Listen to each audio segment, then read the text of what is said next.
L'homme ne vit pas de pain seulement, mais de toute la parole de Dieu. Nous nous tracassons pour cette chair, mais la chose la plus importante, c'est prendre soin de notre âme. Et la chose qui peut prendre soin de notre âme, c'est le message dans la vie. Cette parole que Dieu nous a envoyée par son prophète William Branham. Continuons à être attentifs. Parce que je crois que Dieu ne peut pas nous réunir en vain. Si nous sommes attentifs, il nous dira toujours quelque chose pour nous aider dans notre marche. Je voudrais saluer tous nos frères et nos sœurs qui nous ont visités ce soir.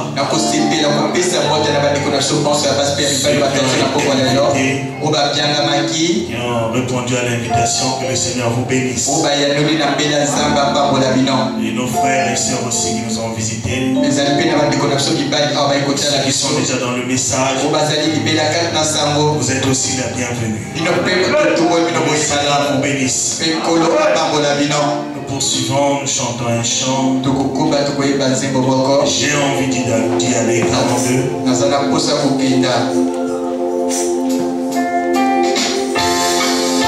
Avec tout ce que nous faisons dans ce monde, nous avons envie de partir.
Et moi j'ai envie, Dieu. Moi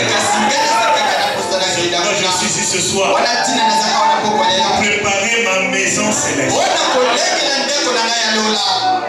Le Seigneur a été bon pour moi.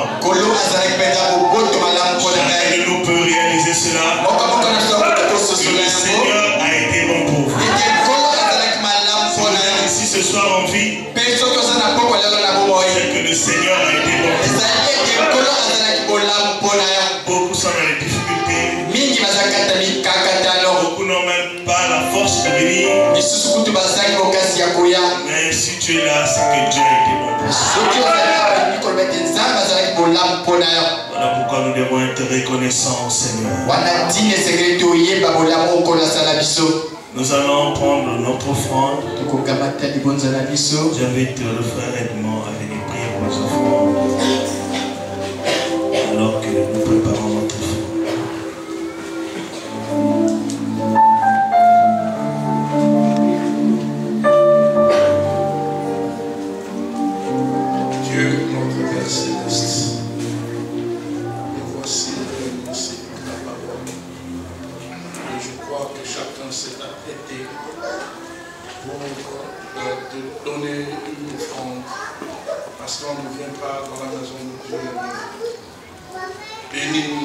Le panier qui va passer, et bénis les mains qui vont mettre quelque chose dedans, et reçois l'honneur, la gloire, au nom de Jésus-Christ, notre Seigneur et notre Dieu. Amen. Le temps de la fin, 216,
pasteur, un peu de surménage.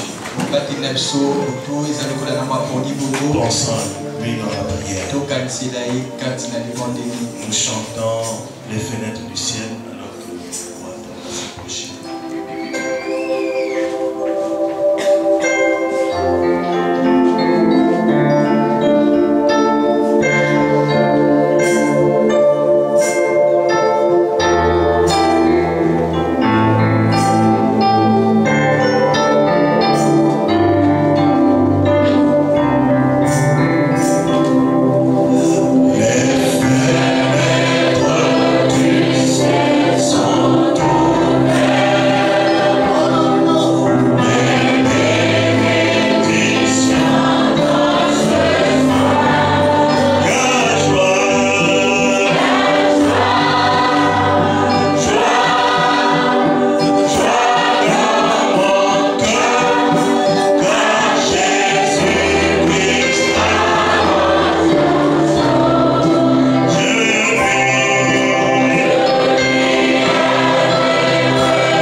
Du soir. Merci Seigneur parce que tu es merveilleux. Tu n'as pas caché cette voix, tu nous l'as révélée en ce temps du soir. Nous voulons maintenant Seigneur lire ta parole. Viens nous assister. Accorde-nous Seigneur un entendement spirituel. Permets-nous Seigneur de saisir quelque chose qui pourra nous aider. Nous recommandons toutes choses entre tes mains. Au nom du Seigneur Jésus-Christ. Amen. On va lire la Bible dans le livre de Matthieu.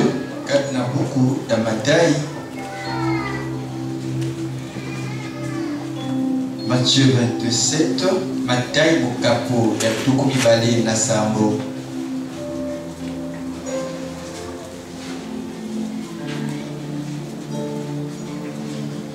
Vous pourriez lire à la maison du verset 27 au verset 54.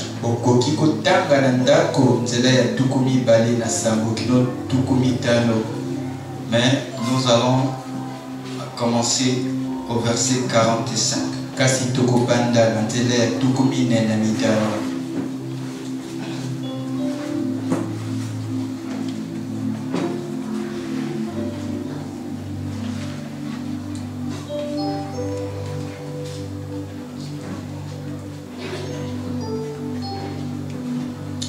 Depuis la 6e heure jusqu'à la 9e, il y eut des ténèbres sur toute la terre.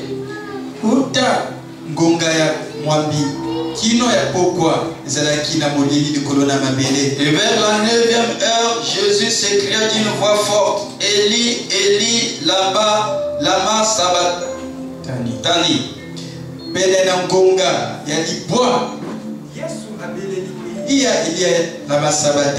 C'est-à-dire, mon Dieu, pourquoi m'as-tu abandonné? Quelques-uns de ceux qui étaient là l'ayant entendu dire, il appelle Élie. Et aussitôt l'un d'eux courut prendre une éponge qu'il remplit de vinaigre. Et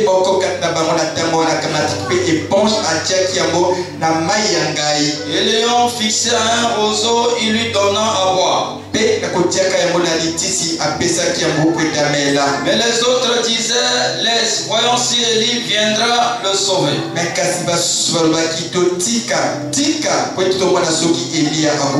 Jésus poussa de nouveau un grand cri et rendit l'esprit.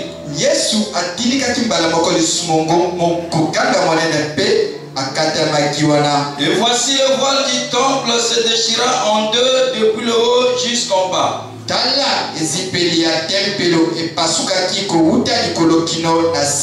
terre trembla, les rochers se fondirent, les sépulcres s'ouvrirent.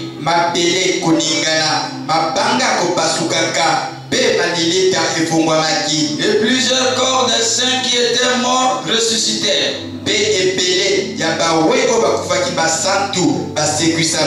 Étant sortis des sépulcres après la résurrection de Jésus, ils entrèrent dans la ville sainte.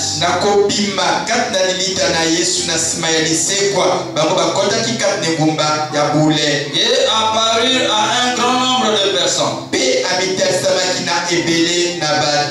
Le centenier et ceux qui étaient avec lui pour garder Jésus, ayant vu le tremblement de terre et ce qui venait d'arriver, furent saisis d'une grande frayeur et dirent: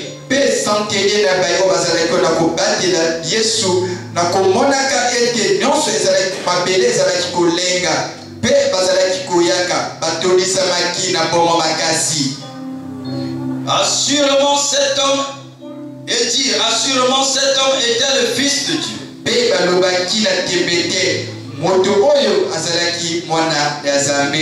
Puisse le Seigneur ajouter les bénédictions à l'être de sa parole. Nous vous saluons dans le nom du Seigneur Jésus. Nous remercions notre cher pasteur de nous avoir permis de parler à l'église ce soir. Au cours de ces réunions de réveil. Et nous croyons que ce n'est pas en vain que nous sommes ici. C'est le rendez-vous avec le Seigneur Jésus-Christ. C'est lui qui nous a invités à être ici. C'est pour lui que nous sommes ici. C'est pour sa cause, c'est pour sa parole. Alors le titre du sujet de ce soir, nous l'appelons ce jour-là sur le calvaire. Ce jour-là sur le calvaire. Donc nous allons maintenant essayer de décrire qu'est-ce qui s'est passé quand Jésus est monté là sur la croix.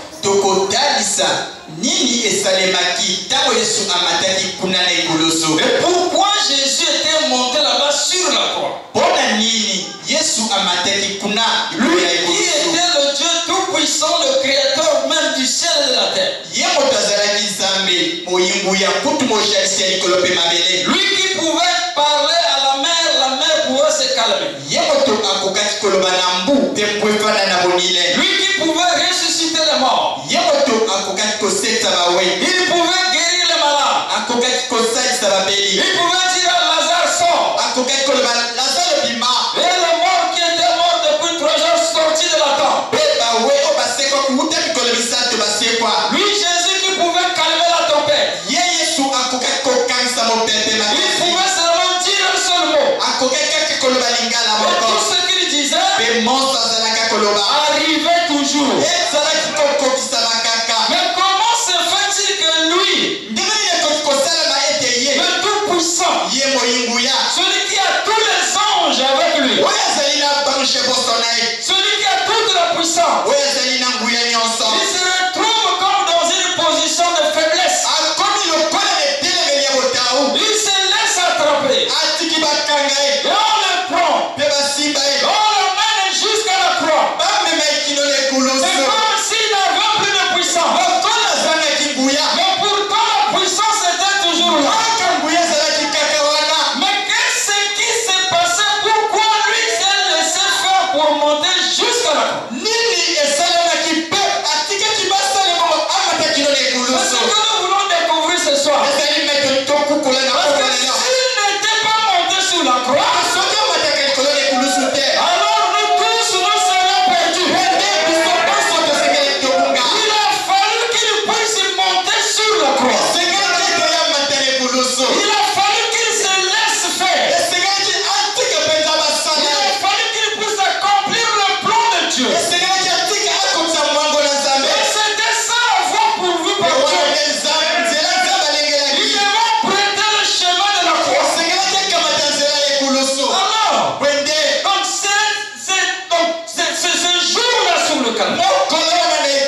Donc, on a entendu beaucoup de choses sur ce sujet. On a lu tant de choses à ce sujet. Les prédicateurs ont prêché là-dessus depuis longue date. Les chanteurs ont chanté cela au cours des âges. Les prophètes ont prédit la chose jusqu'à 4000 ans avant que cela n'arrive. Les prophètes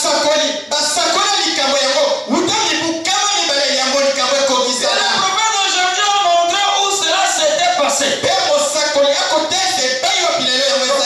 C'est un jour très important.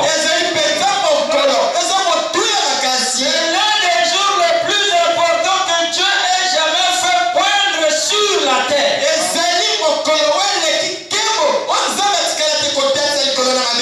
si c'est à ce point important que la race humaine, le calvaire, il est bon que nous fassions marche arrière pour examiner et voir ce qu'il représente exactement pour nous.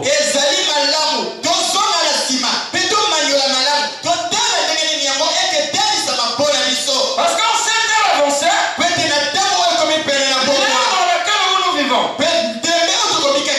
nous cherchons à comprendre autant que possible l'importance de Dieu.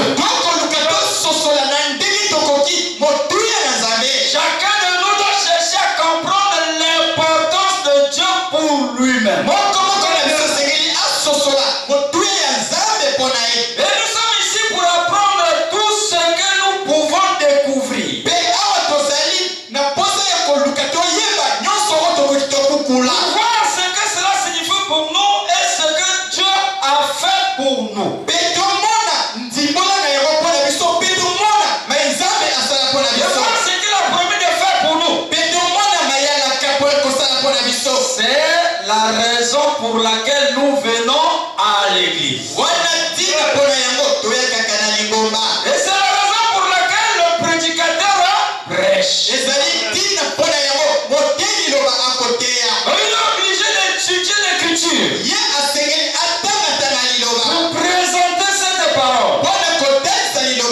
Alors mes frères et sœurs, donc, si ce jour du calvaire est tellement important, il est l'un des plus grands jours. Nous allons examiner quelque chose distinct que ce jour représentait pour nous. Et notre prière, c'est que cela condamne chaque pécheur ici présent. Que cela amène chaque saint à tomber sur ses genoux. Et cela amène chaque malade à élever sa foi vers Dieu. Et qu'il s'en aille guéri. Que chaque pécheur soit sauvé. Que chaque rétrograde revienne et ait honte de lui-même. Et que chaque saint se réjouisse et acquiert un nouveau fondement. Et un nouvel espoir. C'est une chose à la fois glorieuse et importante que le calvaire représente pour nous. Donc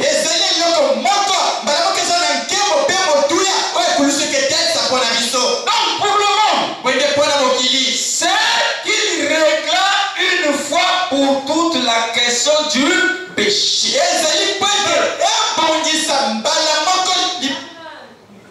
Le calvaire. Ce jour-là au calvaire a réglé une fois pour toute la question du péché.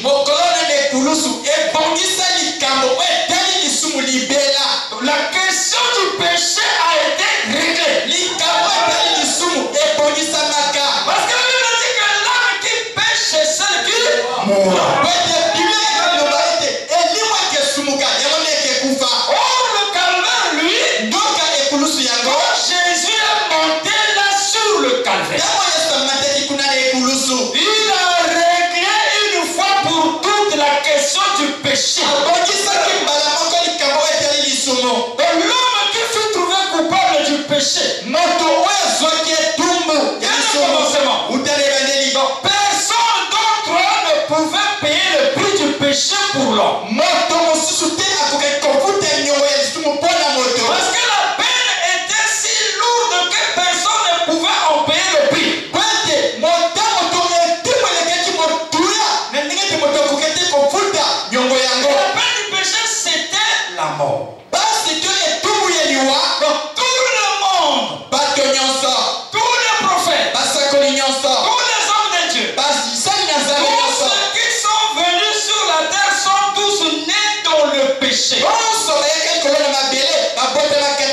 cosmos. Parce que tout le monde devait aller en enfer. Et il n'y avait rien à faire. Tous ont été fondés dans l'iniquité. Nous sommes venus au monde en proférant des mensonges. Et l'enfant commence à mentir dès le bas âge. Il n'est pas rentré dans l'école pour apprendre comment mentir. Personne ne lui apprend comment mentir. Mais c'est le fait qu'il est né dans le péché que déjà le mensonge est en lui.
assujettis à la mort, à la maladie, aux ennuis, à la tristesse. Donc, lorsque la nuit a pris le livre, cet homme-là, il devait être délivré de toutes ces choses. Il devait être délivré de tout péché. Il devait être sauvé. Donc, la voie de l'enfer devait être fermée pour cet homme. Et c'est la voie du ciel qui a été ouverte. Lorsque Jésus montait là sur le calvaire. Oh frère. Alors avance un peu.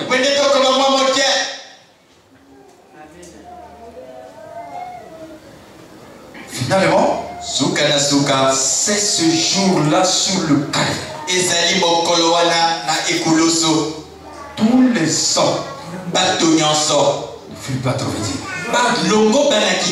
Mais quelqu'un descendu de la gloire. Dieu a tant aimé le monde.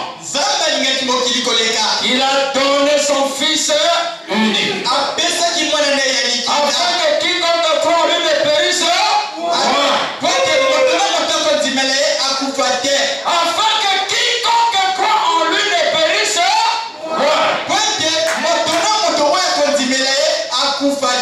Mais qui est la vie éternelle. Voilà la solution.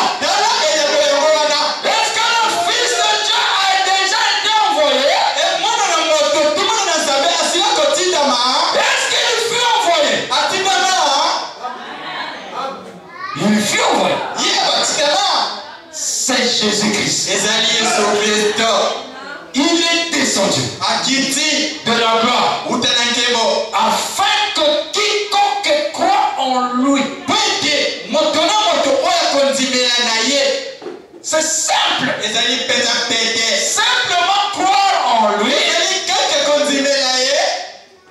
pour être sauvé. Il n'a pas dit amener de l'argent. Oh non. L'argent ne pouvait pas sauver l'homme. Il a dit amenez ceci, amenez ceci, amenez ceci. Non. Venez à moi tel que vous êtes.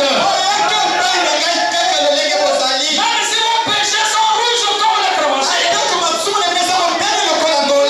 L'Éternel, je les rendrai plus blancs que la neige. Bon, maintenant, Allez réclamer.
laver Jésus les pieds. Elle n'était pas venue avec orgueil, avec humilité. Elle s'est agenouillée. Elle commença à pleurer. Ses larmes ont commencé à couler. Et avec ses larmes, il a commencé à laver les pieds de Jésus. Jésus est resté tranquille. Jésus a laissé faire son travail. Il ne se faisait pas cela pour s'attendre à quelque chose. C'était simplement par compassion, par pitié, pour aider le Seigneur Jésus.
Ce jour-là, lui le Fils de Dieu, il est venu de la gloire et le calvaire fut accompli. Ce fut le jour où le prix fut payé. La question du péché fut réglée pour toujours. Cela ouvrit la voie vers cette chose dont nous avons faim et soif.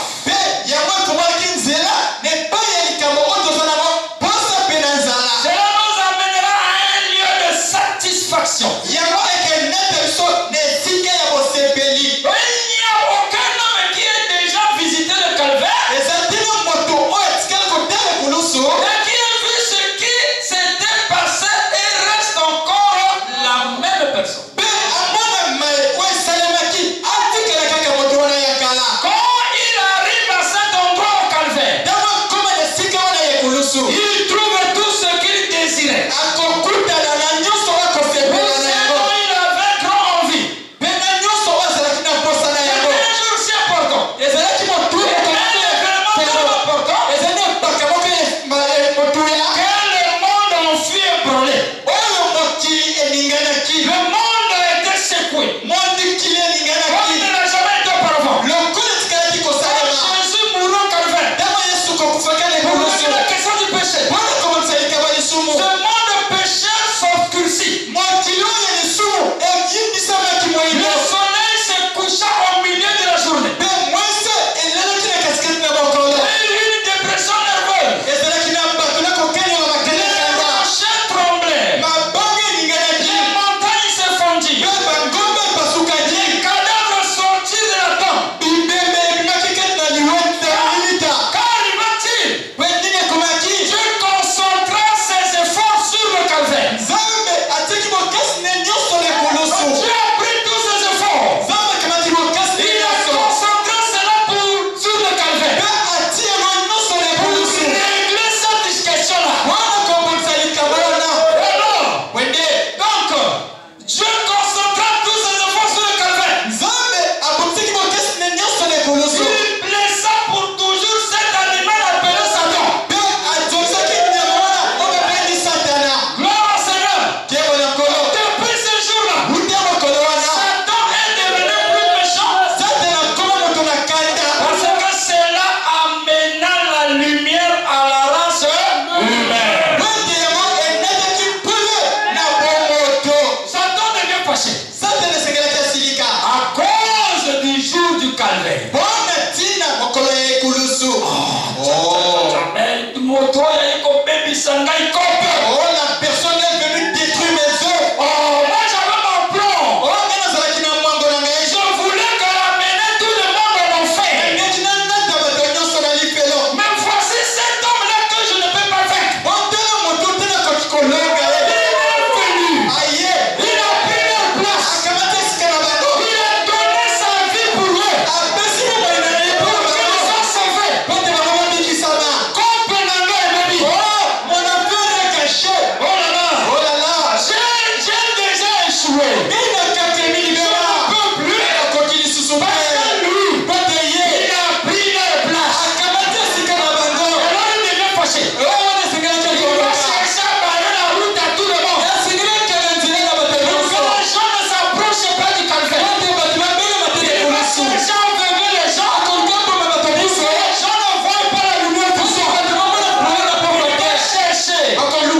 il faut qu'on puisse donner 5 millions. Caution 5 millions. On cherche partout, on trouve personne. Maintenant quelqu'un vient. Le parent rédempteur vient. Les proches parents. Jésus est notre proche parent. Parce que c'est lui qui nous a créés. Nous étions en lui. Avant la fondation du monde. Il a permis tout simplement que le péché arrive. Que nous puissions tomber. Pour que lui puisse manifester ses attributs. Il a simplement permis. C'était pas de notre faute. Mais c'est lui qui a permis que le péché entre. Il a permis que le péché entre. Pour prouver l'attribut de sauveur. Il a permis que la maladie arrive. Pour prouver qu'il est le grand médecin. Et alors, le proche parent, il est arrivé. Il a payé le prix. Monsieur le commissaire. Le commissaire de la police. Tu as arrêté ces gens-là. Parce qu'ils ont causé. Alors, tu as entièrement raison. Tu as demandé qu'on puisse payer la caution de 5 millions. Alors, voici les 5 millions. Le commissaire prend les 5 millions. Mais s'il accepte de prendre les 5 millions, tous les prisonniers, chacun est maintenant libre. Aucune autre personne ne peut ouvrir la boîte pour dire.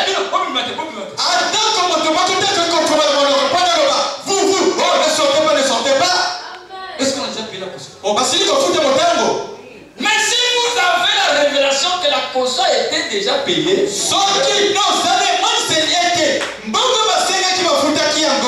peut déjà jubiler dans la prison. Commissaire a continué. Marie. Satan a continué. Marie. Jésus a payé la caution. Sortez du péché.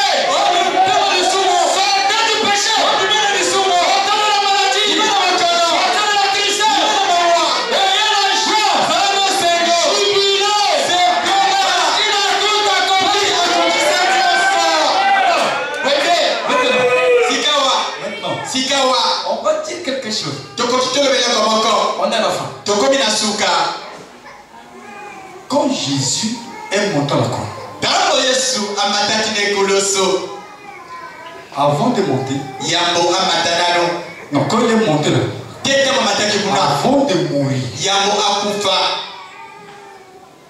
il a dit, je remets, Père, je remets mon esprit entre terre.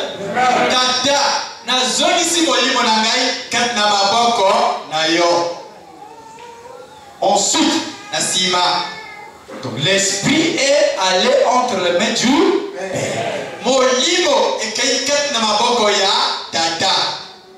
La Bible dit dans 2 Pierre, dans le livre de Pierre, que Jésus est allé en enfer dans le séjour des morts pour prêcher les âmes qui avaient refusé la grâce de Dieu autour de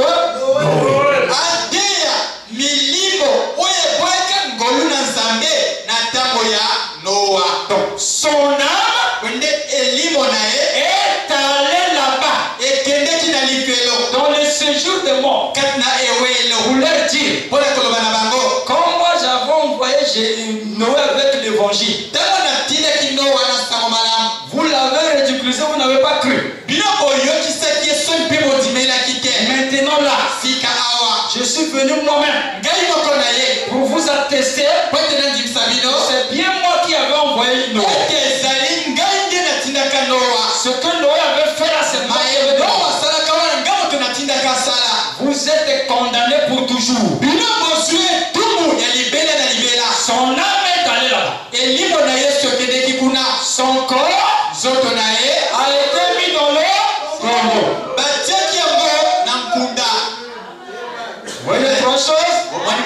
misato.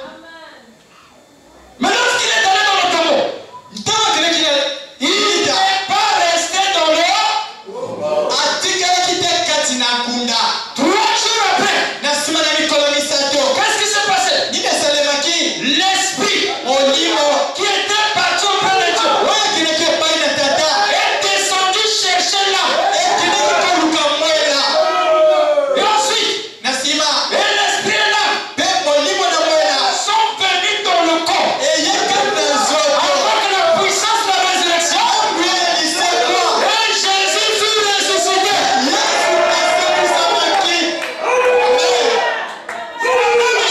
C'est la même chose qui se passe avec chacun de nous.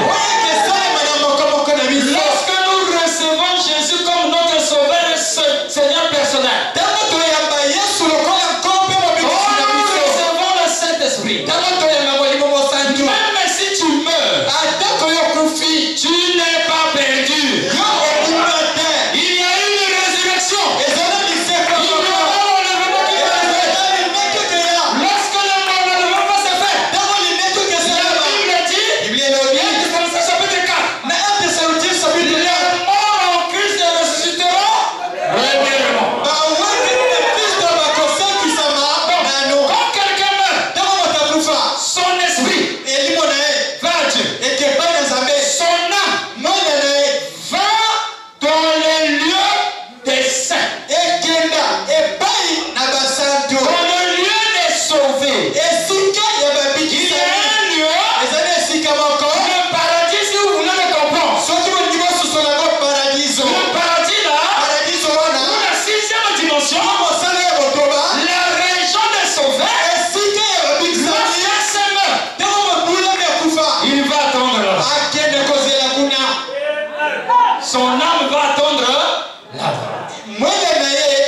Le corps qui est poussière va dans la tombe. Son esprit repart à Dieu. Mais lorsque la tempête de Dieu sonnera, un de ces jours, on dit bien les morts les morts au Christ, pas les morts qui sont morts en dehors de Christ. Si tu meurs en dehors de Christ, tu es perdu pour toujours. Le meilleur endroit pour mourir, c'est en Christ. Dans la parole, c'est là où il y aura la résurrection. Parce qu'avant de mourir, ça va reçu la parole, ça va reçu le message, ça va reçu le Saint-Esprit. Ton âme a été vivifiée. Et lorsque la résurrection viendra, ton esprit va quitter chez Dieu, va descendre, va aller chercher ton âme. Il y a un corps que Dieu va pourvoir. Un nouveau corps. Dans ce vieux corps. Le vieux corps de péché. Le vieux corps. Alors, l'esprit et l'âme vont rentrer dans ce corps. Les morts vont ressusciter. Alors, mon frère, terminé. Vous savez, quand Jésus est mort, on a pris son corps, on a enseveli. Est-ce qu'il était resté dans la tombe? Non, il était ressuscité. Il est mort, on l'a enterré. Après, il est revenu à la La raison pour laquelle chaque personne qui vient à Dieu et qui croit la parole, la Bible dit, répondez-vous que chacun de vous soit baptisé au nom de Jésus-Christ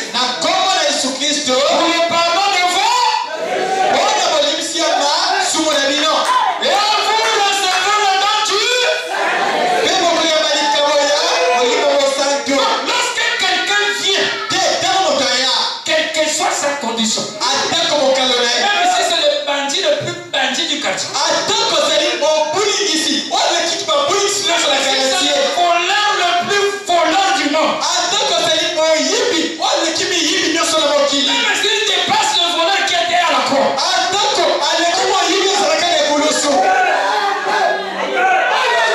Lorsqu'il écoute la parole, il reconnaît que lui c'est un pécheur. Et il prend l'engagement d'accepter Jésus-Christ comme son sauveur. Et il avance ici à l'autel. Il confesse ses péchés devant l'agneau de Dieu contre le péché. Qu'est-ce que nous faisons? On le prend, on l'amène au baptistère. On l'amène dans les eaux du pour qu'il puisse s'identifier à la mort et à la résurrection de Jésus-Christ. On le prend, on l'enterre dans l'eau. On enterre tout son corps dans l'eau. On le baptise, on l'immerge au nom de Jésus-Christ. Pour le pardon de ses péchés. Lorsque nous le relevons, lorsqu'on le fait sortir de ses eaux,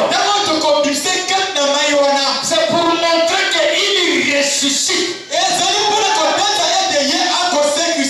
Il a ressuscité comme Jésus-Christ était aussi ressuscité. Et en ce moment-là, il ressuscite pour une nouvelle vie. Pas pour repartir dans la mort. Dans la ténèbre. Pour une nouvelle vie. Et il devient une fille de Dieu. Et devient fils de Dieu. Ses péchés sont pardonnés. C'est une nouvelle créature. En Jésus-Christ. Il le fait de tout son cœur. Il a sauvé. Il est sauvé. Mais celui qui ne vient pas et qui n'accepte pas, celui qui refuse, il sera condamné. Allez décrit. Allez proclamons. Prêchez la bonne nouvelle à toute la création. C'est lui qui croira et qui sera baptisé sera sauvé. Que Dieu bénisse. Mettons-nous debout.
sommes venus pour votre âme.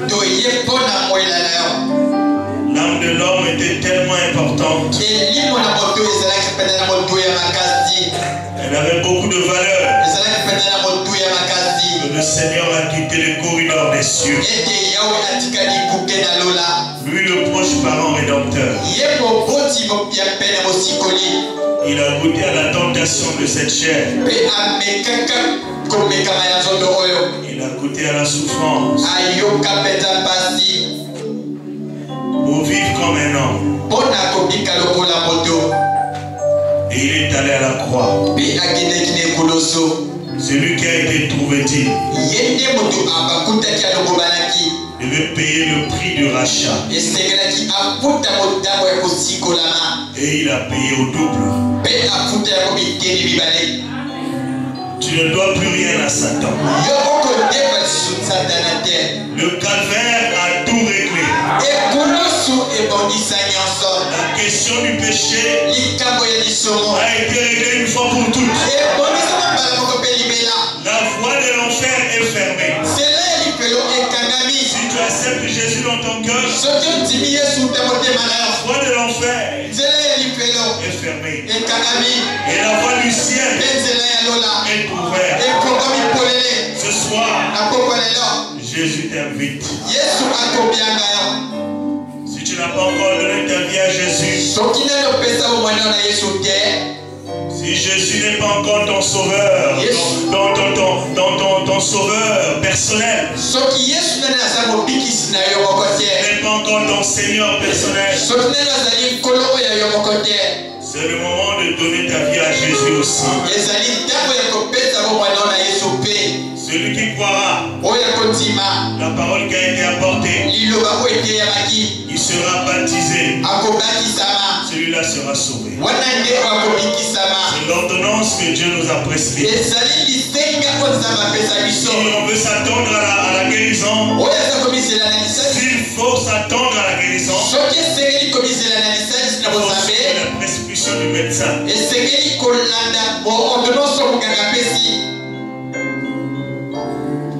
Est-ce que Dieu vous a parlé ce soir? Est-ce qu'il y a quelqu'un ce soir, un homme ou une femme, qui veut donner sa vie à Jésus? Qu'il s'avance simplement ici à l'hôtel. Nous allons nous occuper de lui à la fin de la réunion. L'homme ne vivra pas de pain seulement, mais de toute parole qui sort de la bouche de Dieu. Dieu t'a parlé ce soir. Est-ce que tu es convaincu? Est-ce que tu veux donner ta vie à Jésus? Je t'invite très respectueusement à t'avancer devant ici. Nous allons prier pour toi. Ne remets pas cette décision à demain. Parce que demain ne t'appartient pas. Prends l'engagement de suivre le Seigneur, de garantir ta vie, de garantir le salut de ton âme.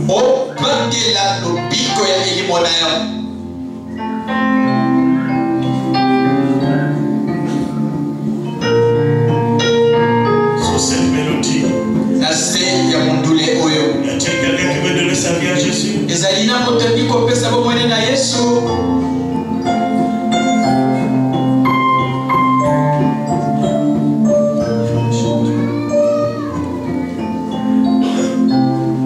Éternel Dieu Tout-Puissant, nous bénissons ton Saint-Nom. Nous avons accompli ce que tu nous as demandé de faire. Ta parole a été prêchée. Ô Seigneur, les semences ont été semées. Depuis la première prédication à la deuxième prédication, ton peuple a écouté. Nous croyons, Seigneur, que la semence qui est sortie, c'est ta parole. Elle ne va pas mourir, mais Seigneur, elle va faire son chemin. jusqu'à rattraper, Seigneur, un jour.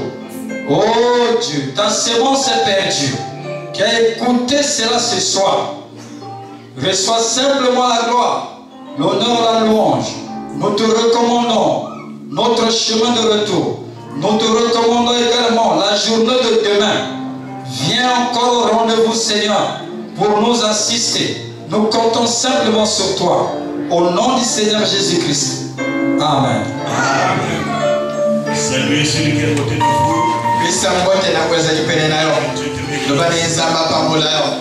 Nous avons été heureux d'être avec vous ici ce soir.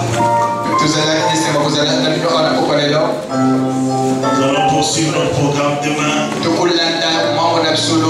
N'hésitez pas à inviter toujours quelqu'un. Peut-être que vous allez inviter un Moudi. Et comme nous l'avons lu hier dans la citation, Fabrem dit que votre âme sera attachée à cette âme.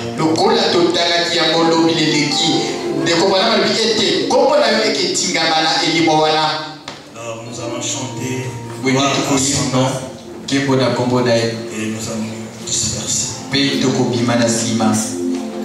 51 va seulement. Gloire à son nom.